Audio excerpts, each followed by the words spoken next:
Terima kasih udah klik video ini. Kali ini aku akan menceritakan kisah Sumanto, si kanibal dari Indonesia. Gimana ceritanya? Langsung aja kita mulai.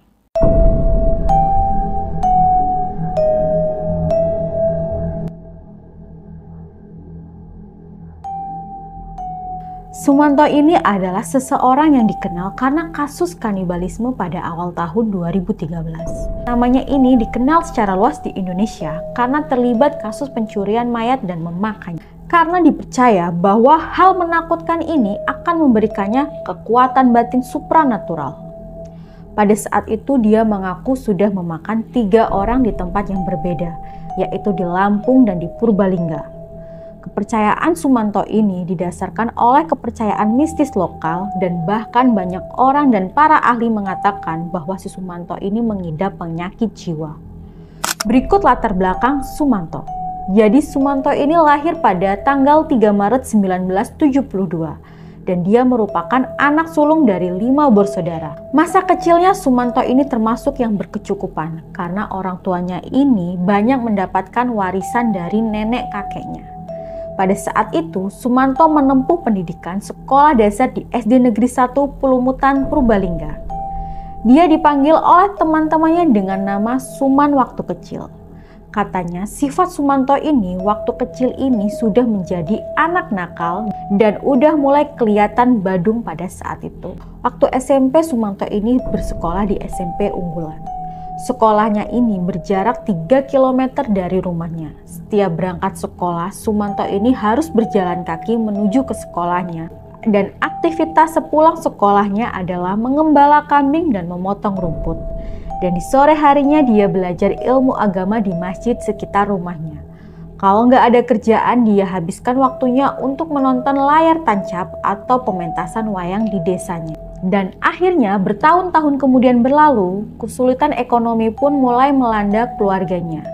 Karena masalah ekonomi ini yang membuat keluarga ini harus menjual satu persatu perabotan rumah mereka demi untuk mencukupi kebutuhan hidup. Waktu di bangku kelas 3 SMP ini, akhirnya Sumanto memutuskan untuk putus sekolah. Lanjut cerita, si Sumanto ini mempunyai 2 mantan istri. Dia bertemu dengan istri pertama ketika dia bekerja di Lampung. Dan pernikahan pertama ini tergolong lumayan sangat singkat. Karena faktor kekerasan rumah tangga, jadi memang si Sumanto ini kasar terhadap mantan istri. Terus tahun setelah dia bercerai dengan istri pertama, dia menjalin hubungan dengan seorang janda warga Lampung juga yang bekerja di perkebunan tebu yang juga merupakan tempat kerjanya si Sumanto waktu itu.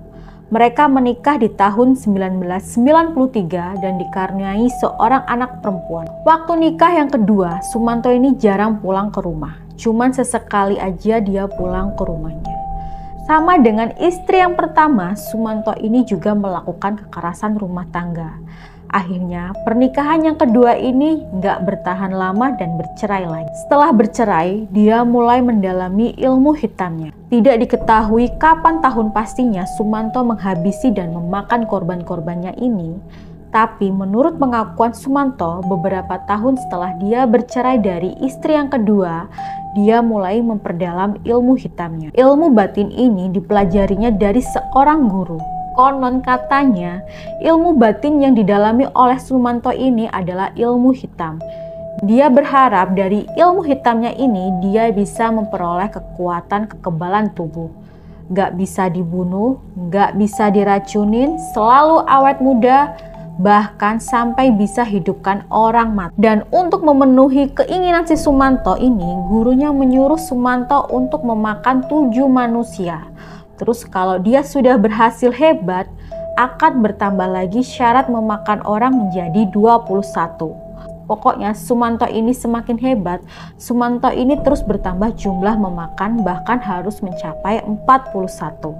Kata Sumanto terhadap gurunya, syarat-syarat yang disebutkan ini terlalu banyak. Makanya Sumanto menawar terhadap gurunya bahwa akan memakan 7 orang saja. Waktu ditangkap, Sumanto mengaku hanya memakan 3 orang saja. Korban pertamanya adalah rekan seperantauannya. Dia juga bekerja di pabrik gula Lampung. Di tempat dia bekerja, korban keduanya adalah seorang penjahat yang pada saat itu Sumanto mengaku bahwa ada seseorang yang akan mencoba merampoknya. Dan untuk membela diri, akhirnya dia membunuhlah si perampok itu. Setelah perampok itu sudah mati, ditariknya ke tengah hutan lalu disantapnya di situ. Tapi sebelum disantap, dikulitinya lah dulu si perampok ini. Dan korban kedua ini tubuhnya dihabiskan dalam waktu sehari semalam, hanya tinggal tulang dan organ dalamnya yang tidak disentuhnya sama sekali. Dibiarkan membusuk di dalam perkebunan tebu. Dan Sumanto ini mengambil kemaluan si korban kedua buat dijadikan jimat. Terus waktu diwawancara Sumanto ini bilang bahwa sampai sekarang masih saya simpan katanya. Korban yang ketiga yaitu Mbah Rina. Jadi waktu itu saat korban ketiganya si Sumanto ini sudah nggak lagi di Lampung. Dia sudah balik lagi di desanya di Majatengah Purbalingga. Waktu itu di desa tempat dia tinggal ada seorang nenek-nenek yang sudah meninggal terus dikubur. 16 jam setelah dikubur warga setempat dibuat geger. Ketika kuburan Mbah Rina ini udah diacak-acak, nggak sampai situ gegernya.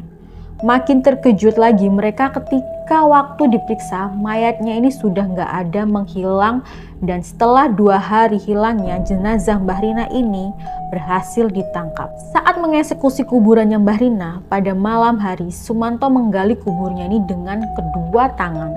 Nggak pakai cangkul, nggak pakai alat bantu. Terus setelah bukanya itu kuburan, kain kafan yang mengelilingi Mbah Rina ini dicopot dan ditinggalkan gitu saja. Lalu Mbah Rina ini dimasukkannya ke dalam kantong plastik. Setelah diangkutnya mayat Mbah Rina ini pakai sepeda ontel menuju balik ke rumah dengan jarak kurang lebih 1,5 km. Dan sampainya di rumah Sumanto langsung menggeletakkan mayat Mbah Rina di perkarangan rumahnya dan langsung dieksekusinya dengan disayat-sayat daging mayat itu dipotong kecil-kecil lalu dikuliti sambil dimakannya. Pada saat itu Sumanto juga mengatakan maksud dia memakan Mbah Rina ini supaya Mbah Rina bisa hidup lagi.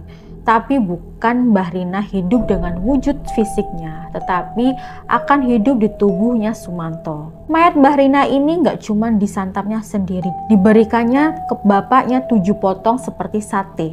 Sumanto ini bilang ke bapaknya kalau daging kambing yang enak lalu dimakan oleh bapaknya. Namun ada orang yang mengatakan juga kalau tindakan nekatnya Sumanto ini bukan karena untuk ilmu hitam, namun karena keadaan ekonomi lah yang memaksa Sumanto memakan manusia. Hal ini dikatakan oleh seorang petugas yang mengenali Sumanto ketika sudah ditangkap. Dia mengaku bahwa keadaan ekonomi lah yang memaksa si Sumanto ini memakan manusia. Sumanto ini suka menghayal makan enak, makan daging, tapi karena keadaan ekonomi sehingga tidak bisa memakan daging. Untuk makan sehari-hari aja susah. Bahkan Sumanto ini juga bilang kalau Sumanto ini lebih menyukai mayat yang mati tidak lazim, misalnya kayak kesetrum listrik, orang kesambar petir, mayat mati mendadak, katanya itu lebih enak. Polisi pun bertindak cepat. Sumanto langsung diamankan 2 hari pasca kejadian dan dikenakan pasal 363 KUHP terkait pencurian dengan pemberatan. Terdakwa kasus pencurian mayat dan kanibalisme ini dituntut hukum penjara 6 tahun. Namun menurut pengacara Sumanto, penerapan pasal 363 KUHP tidaklah tepat karena yang dicuri bukanlah barang. Tim pembela Sumanto juga menambahkan bahwa kliennya telah dinyatakan mengalami gangguan jiwa. Hal ini diketahui dari hasil pemeriksaan tim psikolog dari Dinas Psikolog Polda Jawa Tengah pada 22 Januari 2003. Terdakwa mengalami gangguan kepribadian sehingga perlu mendapatkan perawatan ahli jiwa. Itulah sebabnya tim penasihat hukum Sumanto meminta majelis hakim untuk membebaskan terdakwa dan membebankan biaya perkara kepada negara. Namun sanggahan dari tuntutan jaksa tidak membuat majelis hakim Pengadilan Negeri Purbalingga goyah. Sumanto tetap dijatuhi hukuman pidana selama 5 tahun penjara. Pada 27 Juni 2003, hukuman ini 1 tahun lebih ringan ketimbang tuntutan jaksa. Tetapi Sumanto dibebaskan pada 24 Oktober 2006. Setelah beberapa kali mendapatkan remisi, dia kemudian ditampung di rumah rehabilitas Anur Bung Karnel, Karanganyar, Purbalingga. Sumanto ditempatkan di pesantren karena warga Purbalingga tidak mau menerima kembali Sumanto untuk pulang ke desanya. Terima kasih yang sudah menonton, cukup sekian videonya. Silahkan klik like dan jangan lupa klik tombol subscribe, lalu komen di bawah atau berikan saran untuk video selanjutnya. See you!